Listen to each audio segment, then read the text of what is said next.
దేవునికి స్తోత్రం కలుగును గాక. దావీదు రాసిన కీర్తన భాగం 53వ అధ్యాయాన్ని ధ్యానం చేసుకుందాం. 1 నుంచి 6 చరణాలు ఉన్నాయి. దేవుడు లేడని బుద్ధిహీనులు తమ హృదయములో అనుకొందురు. వారు చెడిపోయిన వారు అసహ్య కార్యములు చేయుదురు. మేలు చేయువాడు ఒకడునూ లేడు. వివేకము కలిగి దేవుణ్ణి వెతుకువారు కలరేమో అని దేవుడు ఆకాశము నుండి చూచి నరులను పరిశీలించెను. చాలు పిల్లల కొద్ది నిమిషాలే దేవుని వాక్యాన్ని జాగ్రత్తగా ధ్యానం చేద్దాం. మనస్సు నిలపండి, హృదయాన్ని నిలపండి, అలాగనే ఆత్మను కూడా నిలపండి. ఎందుకంటే నిలపండి అని 3 మాటలు చెప్పారంటే కొంతమంది ఎలా ఉంటారంటే, ప్రియ సహోదరి సహోదరులరా, మనుషులు ఎక్కడే ఉంటారు, అది ఎక్కడో ఉంటాయి. మనసు ఆత్మ ఎక్కడో ఉంటది. మనుషులు మాత్రం ఇక్కడే ఉంటారు. విన్నట్టే ఉంటారు కానీ ఉన్నట్టు ఉంటారు కానీ విన్నట్టు ఉండరు. దేవునికి స్తోత్రం కలుగును గాక.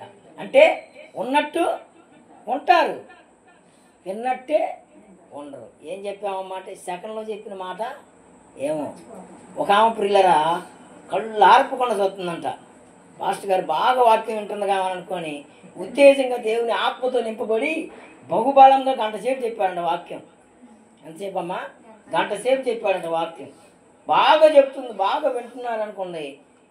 అక్కడ జరిగిన విషయం ఏంటంటే, ప్రియ సహోదరి సహోదరులరా, ఆమె కళ్ళు తెరుచుకొని నిద్రపోతుంది. ఏం తెలుసుకొని? అలాంటి భక్తులుగా కాక స్పర్శ ఉన్నవారి వలె అప్పుడప్పుడు చప్పట్లు కొడుతూ, అప్పుడప్పుడు హల్లెలూయా చెబుతూ, అప్పుడప్పుడు వాక్యానికి స్పందించండి. దేవునికి స్తోత్రం, హల్లెలూయా. మంచిది పిల్లరా. ఈ యొక్క ప్రధాన గాయకునికి దావీదు రచించిన దైవ ధ్యానంలో ఈరోజు పరిశుద్ధాత్మ దేవుడు 53వ సంకీర్తన ధ్యానం చేయమని ప్రేరేపణతో ఈ వాక్యాన్ని తీసుకున్నాను. ఇక్కడ మొదటి వచనం మనం చూస్తే, దేవుడు లేడని బుద్ధిహీనులు తమ హృదయములో అనుకొందురు. వీరికి బుద్ధిహీనులు అని పేరు ఎందుకు వచ్చింది అంటే, బుద్ధిమంతులు కూడా ఉన్నారనే లేరనే? అమ్మ ఉన్నారా బుద్ధిమంతులు? బుద్ధిమంతులు అంటే ఎవరు? బుద్ధిహీనులు అంటే ఎవరు? బుద్ధి లేని వాళ్ళు అంటే ఎవరు చెప్పాలి మీరు? దేవుణ్ణి తెలుసుకున్న వాళ్ళు. మీకు ఒక సంగతి చెప్పనా, దేవుడు తెలియని వాళ్ళు ఎవరు లేరు, అందరికీ తెలుసు. అంటే మా దేవుడు గొప్ప అని దేవుడు ఎరగని ప్రజలు ఎవరో లేరు. అయితే ఈ రాత్రికాల సమయంలో దావీదుతో కొంతమంది వచ్చి అంటున్నారంట. ఏమని? దేవుడు లేడని బుద్ధిహీనులు తమ హృదయములో అనుకుంటున్నారని కొంతమంది వచ్చి దావీదుతో అంటున్నారు. దావీదుతో చెబుతున్నారు ఏమని? తమ హృదయములలో బుద్ధిహీనులు కొంతమంది ఉన్నారయ్యా. వారు ఏమనుకుంటున్నారంటే, వారి హృదయాల్లో అనుకుంటున్నారు ఏమని? దేవుడు లేడు, గీవుడు లేడు. దేవుడుంటే ఈ నష్టాలు ఎందుకు వస్తాయి? దేవుడుంటే ఈ రోగాలు ఎందుకు వస్తాయి? దేవుడుంటే ఈ సమస్యలు ఎందుకుంటాయి? దేవుడుంటే ఈ రోగాలు ఎందుకుంటాయి? దేవుడుంటే ఈ బాధలు ఎందుకుంటాయి? దేవుడుంటే ఈ యొక్క భయంకరమైన రోగాలు ఎందుకుంటాయి అని అప్పుడప్పుడు మనం కూడా చాలాసార్లు అనే ఉంటాం. దేవునికి స్తోత్రం కలుగునుగా. అమ్మా సంతకాడే అన్నట్టు వేసి రక్తమే చేయి. అందుకే ఎందుకో చాలా తిరగేసా కానీ పరిశుద్ధాత్మ దేవుడు 53 చెప్పు అని చెబుతా ఉన్నాడు. ఎందుకో ఈ వాక్యం దేవుడు మనతో మాట్లాడును గాక. చూడండి, దేవుడు లేడని బుద్ధిహీనులు తమ హృదయములో అనుకుంటున్నారంట. దేవుడు లేడు అనే వాళ్ళకి పేరేందయ్యా? దేవుడు పెట్టిన పేరంటే బుద్ధిహీనులు. దేవునికి స్తోత్రం. బుద్ధిహీనులు అని ఎందుకు వారికి పేరు పెట్టాడంటే, దేవుడు లేకుండా ఇవన్నీ లేవు. అందుకే యోహాను సువార్త 1వ అధ్యాయం చూడు ఒకసారి. యోహాను సువార్త 1వ అధ్యాయం.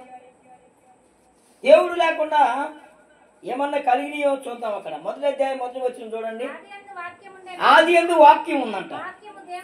వాక్యము దేవుని దగ్గర ఉందంట. వాక్యము దేవుడై ఉన్నాడంట.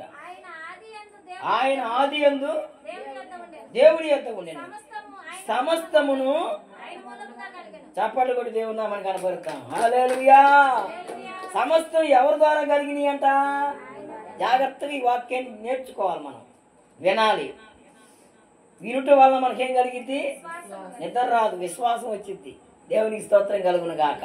ఇక్కడ ఆది యందు వాక్యం ఉంది, వాక్యము దేవుడి దగ్గర ఉంది, వాక్యమే దేవుడై ఉన్నాడు. వాక్యము ఆది యందు ఉంది కాబట్టి వాక్యమైన యేసు దేవుడు సమస్తం ఆయన ద్వారాగా కలిగింది. ఇప్పుడు వీళ్ళు బుద్ధిహీనులైన వారు ఏమనుకుంటున్నారంటే దేవుడు లేడు, గీవుడు లేడు. కొంతమంది తాగికోడు, కొంతమంది మగోళ్ళు రే దేవుడిని నేను కొడతా, దేవుడు ఏడున్నాడు, నేనే దేవుడిని అంటారు. కొంతమంది ఏమంటారు, రే దేవుడు లేడు, దేవుడు లేడు, ధనమే దేవుడు. ఏంటంటే ఇది ధనమే దేవుడు, ధనం లేకపోతే ఏం లేదండి మాస్టర్ గారు అని అన్నాడు మొన్న ఒక ఆయన. ధనం లేకపోతే ధనవంతుడు అదే అనుకున్నాడు, ప్రాణంతో చెప్పుకుంటాడు మనిషితో, నా ప్రాణమా తిను తాగు సుఖించు. ఆ వాక్యాన్ని భలే స్టైల్గా చెబుతారు సేవకులు. స్టైల్ గీలు కాదు ఇక్కడ చెప్పాల్సింది, వాక్యాన్ని చెప్పాలి. స్తోత్రం కలుగును గాక. నా ప్రాణమా తినుము తాగుము సుఖించుము, అనేక సంవత్సరములకు నీకు దాచబడి ఉన్నది గోడములో ధనాగారంలో. ధనం ఉన్న చోట ధనం విస్తారంగా ఉంది, ఆహారం విస్తారంగా ఉంది. అందుకని ధనంతో మాట్లాడుతుంటే దేవుడు మాట్లాడు, ఓరి ఎర్రివాడ ఈ రాత్రి నీ ప్రాణం అడిగితే ఇవన్నీ ఏమగును అన్నాడు. ధనవంతుడికి ఏం పేరు పెట్టాడు? జాగ్రత్తగా వినాలి మనం. ధనవంతుడికి పెట్టిన పేరేంటి? ఓయి వెర్రివాడా అని పేరు పెట్టాడు. అంటే ధనమే దేవుడు అనుకుంటున్నాడు. చాలా మంది ఏమనుకుంటారంటే ధనమే దేవుడు, ఇల్లే దేవుడు, కొంతమంది భార్యే దేవుడు, భర్తే దేవుడు, బిడలే దేవుడు. ఒకటి చెబుతా ప్రియులరా, దేవుణ్ణి కాదనకుండా దేవుణ్ణి పక్కన పెట్టి ఏది ఎక్కువగా ప్రేమించినా దూరం అయితే, ఇది నేను చెబుతున్న మాట కాదు, పరిశుద్ధాత్మ దేవుడు మాట్లాడుతున్నాడు. దేవుని కంటే ఎక్కువ ఏది ప్రేమించావో ఆ ప్రేమించిన వ్యక్తికి ఎక్కువ శ్రమలు ఉంటాయి.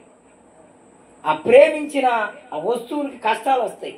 ప్రేమించిన దేనికంటే దేవుని కంటే ఏది ఎక్కువ ఉందో అది మనం గుర్తెరిగి దాన్ని తగ్గించుకొని దేవుని హెచ్చిస్తే ఖచ్చితంగా దేవుడు గొప్ప